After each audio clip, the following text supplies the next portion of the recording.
कितनी सुंदर लीला। जब कृष्ण छोटे होते हैं, जब थोड़ा सा चलना सीख गए तो हमारे ब्रज में वो माखन चुराने लगे। गोपियां परेशान, बड़ी शिकायत लेकर गोपियां आती थी कि यशोदा, अरे यशोदा तुम एक काम करो, कृष्ण को इस गांव से लेकर चली जाओ। यशोदा कहती लेकिन मेरे कृष्ण ने क्या किया? अरे क्या नहीं किया ये बताओ। असमय में हमारे घर पर आ जाता है और माखन चुराता है। यशोदा कहती हमारे घर पे माखन की कमी है? तुम्हारे घर से क्यों चुराएगा? बोले हम भी नहीं समझ पाती हैं। यशोदा ने कहा माखन चुराता है तो अपना माखन का मटका अंधेरे कमरे में रखो। किसी गोपी ने कहा ये करके देखा, जब अंधेरे कमरे में रखती हैं इसके शरीर से इतना प्रकाश निकलता है कि अंधेरे कमरे में जाता है तो वहां उजाला हो जाता है और मटका खोज लेता है। यशोदा ने कहा तो एक काम करो, अपने मटके को थोड़ा ऊपर बांध कर रखो, इसका हाथ न पहुंचे। किसी गोपी ने कहा यह भी करके देखा। जब ऊपर बांधती है तो किसी टेबल को, उखल को लेकर आता है, उस पर चढ़ जाता है और उतार देता है। बोले इतना नहीं, और ऊपर बांधो, और एकदम ऊपर। बोले जब हम बहुत ऊपर बांधती हैं मैया, ये दिखने में छोटा है लेकिन है सबका बाप। इसकी हाइट पर मत जाना, इसकी उम्र में मत जाना, ये सबका बाप है। जब बहुत ऊपर मटका बांधती है, लंबी लकड़ी लेकर आता है और उसमें एक छोटा सा छिद्र करता है, मुंह खोलकर सब लाइन में खड़े रह जाते हैं। और मां सच कहूं, ये तुम्हारा बेटा कृष्ण माखन खाए, इसमें हमें कोई प्रॉब्लम नहीं है। छोटा सा लाला, छोटा सा मुख, छोटा सा पेट, कितना माखन खाएगा? ये कृष्ण माखन खाए, हमें कोई प्रॉब्लम नहीं है। लेकिन पूरी टीम को साथ में लेकर आता है, अकेला नहीं आता। और ये पूरी टीम को लाए, इसमें भी हमें कोई प्रॉब्लम नहीं है। हमारे ब्रजवासी बच्चे हैं, खाएंगे पिएंगे, हमको कोई। लेकिन मां ये अपनी टीम में बंदरों को साथ में रखता है। अब बताओ, ये खाते हैं पीते हैं कोई बात नहीं, लेकिन बंदर ये सब लोग मिलकर पूरा घर बिगाड़ देते हैं। हमारी सास हमें कितना डांटती है और दिन भर यही करना पड़ता है। मैया ने कहा कि अपने माखन की मटकी और ऊपर बांध दो। जब बहुत ऊपर कहा कि और ऊपर बांधो, कहा मैया ये भी करके देखा। जब बहुत ऊपर बांधती हैं तो नीचे 10 लड़के खड़े रहते हैं, उसके ऊपर 5, उसके ऊपर 3, 2 और सबके ऊपर ये तुम्हारा काना खड़ा रहता है। ये कृष्ण सबसे ऊपर होता है, क्या करे? यशोदा ने कहा चलो एक प्लान देती हूं, तुम अपने घर पर माखन रखो ही मत। माखन होगा तो चोरी करेगा, जब माखन होगा ही नहीं तो चोरी का कोई प्रश्न नहीं है। कहा मैया ये भी करके देखा, ये जब घर पर आता है और माखन नहीं होता है तो श्राप देता है। ये श्राप देना भी जानता है। दरिद्रे वस्तु अस्मिन गृहे, अस्मिन गृहे, इस घर में मेरे खाने के लिए भोजन नहीं, मेरे खाने के लिए माखन नहीं, दरिद्र वस्तु, ये घर में दरिद्रता आ जाए। इस घर की 21 पीढ़ी हाथ में कटोरा लेकर सिग्नल पर भीख मांगे, भीख। और मां यदि इसके वचन सत्य हो गए तो हम तो गए न काम से। डर के मारे माखन रखना पड़ता है। तो मैं ये कह रहा था, कुछ देवताओं की पूजा प्रेम से नहीं भय से होती है। तो गोपियां कहती हैं कि देखो हमने ये करके देखा, जब घर पर माखन नहीं रखती हैं तो ये कृष्ण श्राप देता है, इसलिए डर के मारे हमको माखन रखना पड़ता है। यशोदा ने लास्ट में कहा कि देखो यदि इतना ही प्रॉब्लम है तो कृष्ण जब आपके घर पर आए तो उसे सामने से माखन दे दो, और वो जितना माखन खाएगा उसके 10 गुना मेरे घर से लेकर जाना। लेकिन आज के बाद मेरे बेटे का नाम मत बिगाड़ना।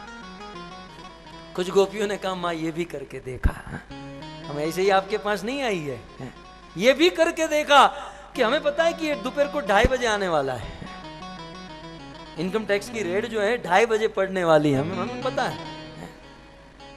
तो हम 2 बजे ही माखन की मटकी लेकर प्रांगण में बैठ जाती हैं कि कम से कम घर तो नहीं बिगाड़ेगा। पूरी टीम को लेकर आता है और हम प्रांगण में आंगन में बैठी होती हैं, और जब वो आता है हम सामने से ऑफर करती हैं, कृष्ण माखन खाएगा, माखन चाहिए बेटा। तो जानती हो ये क्या कहता है?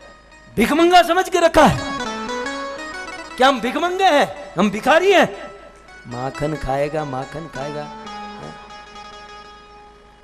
एक बार माखन क्या खा लिया तो भिखारी समझती हो तुम?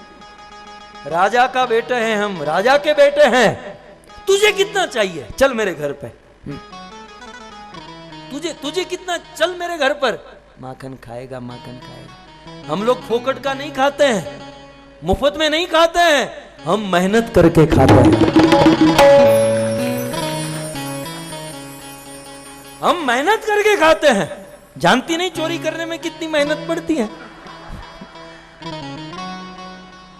चोरी करने में कितना प्लान करना होता है, कितना रिस्क लेना होता है। माखन खाएगा, माखन खाएगा। तो कंक्लूजन ये है मां, कंक्लूजन ये है कि आपका ये लाला को चोरी का माल ही पसंद है। इसको इज्जत से कोई खिलाए, इसको सीधा सीधा, इसको कोई मतलब नहीं, ये बस चोरी का ही माल खाने के लिए। अब तो हम परेशान हैं, आप कुछ कीजिए। गोपियों की शिकायत, हमारे ब्रज में तो बहुत सुंदर से गाते हैं। अपना गाँव लेव नंद रानी, हम कहूँ अनंग बसेरिया। खोल के बाकर, छोड़ के बाकर, खोल के साकर, घर में वो घुस जाए। अपना गाँव लेव नंद रानी, हम कहूँ अनंग बसेरिया।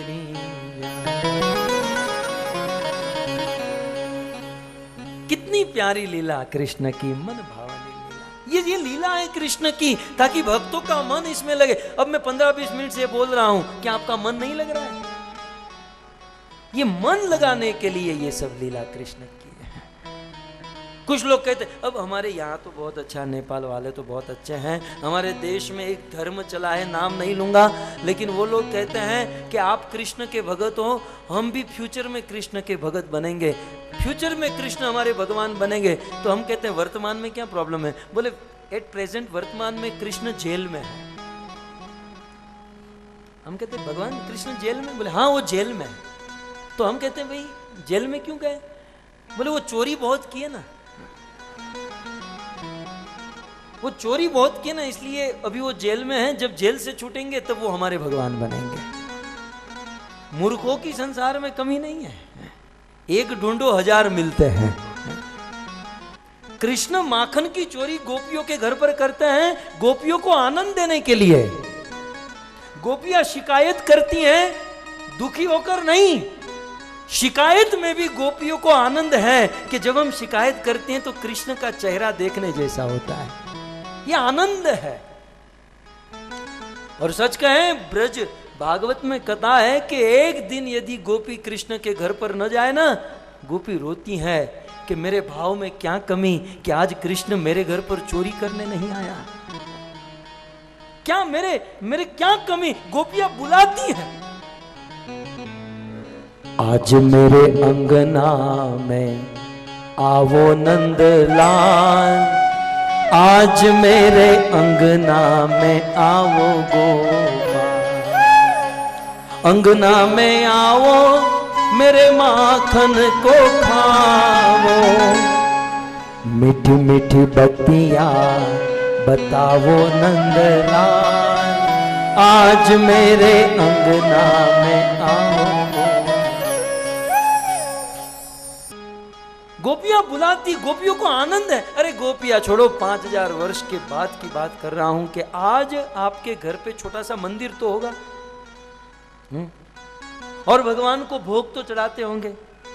मान लो आप भगवान को 5 रोटी भोग चढ़ाए और पर्दा बंद कर दिए। 10 मिनट के बाद 5 रोटी में से 3 रोटी भगवान खा गए, 2 ही बची, तो आप रोओगे?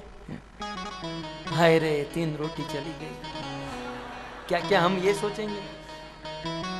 आपको दुख होगा कि आप खुश होंगे? खुश होंगे ना। 5000 वर्ष के बाद भगवान का फोटो भी हमारी रोटी खा जाए तो हम खुश होते हैं। साक्षात भगवान जिसके घर पर खाते होंगे, क्या वो दुखी होते होंगे? वो खुश होते हैं, वो आनंद करते हैं। ये दुनिया वाले मूर्ख हैं जो भगवान को समझ नहीं पाते और चोरी का इल्जाम लगाते हैं। चोरी उसे कहते हैं जो दूसरों का माल चुराता है। इस दुनिया में चोर तो हम लोग हैं। मैं साबित कर दूं 10 मिनट दो तो कि सारे यहां पर बैठे हुए चोर हैं, लेकिन मुझे नहीं करना है। हम अपने आप की बड़ी शरीफाई झाड़ते हैं कि आई एम जेंटलमैन, हम तो किसी का कुछ मिसाल है, हम सब चोरी करके बैठे हैं। नहीं तो मुझे बताओ चोर किसे कहता है? चोर की डेफिनेशन क्या है? एक बात समझ लीजिए, चोर अपने आप को तो साधु ही समझता है। चोर भी चोरी करते तो मंगलाचरण करके शुरू करते हैं। हाँ, चोरी करके जब आते हैं तो चोर भी कहते देखो भाई चोरी हुई है, धर्म से बांटो। तेरा कौन सा धर्म? लेकिन वो अपने आप को तो कोई चोर नहीं समझता। चोरी की डेफिनेशन क्या है? जो दूसरों का माल अपना बना ले और दूसरों को पता न हो, वैसे दूसरों का माल अपना बना ले। मुझे ये बताइए, इस दुनिया में जितनी भी वस्तु है, ये सारी वस्तु किसकी है? बोलो बोलो। चलो भाई, नाम लेकर डोनेशन लिखते हैं, सब भगवान का बोल रहे हैं। जरा रिसीव बुक लाओ। हमारे क्या, हम बोलने के लिए सब बोलते हैं भगवान का दिया हुआ है, ये घर भगवान का, ये ऑफिस भगवान की, ये सब भगवान का। तब भक्त कहते थोड़ा डोनेशन दे दो। नहीं नहीं नहीं नहीं, तो ये तो नहीं दे पाएंगे। सबसे पहले वीडियो पाने के लिए लाल गोविंद दास YouTube चैनल को सब्सक्राइब करें और बेल आइकॉन को प्रेस करना ना भूलें।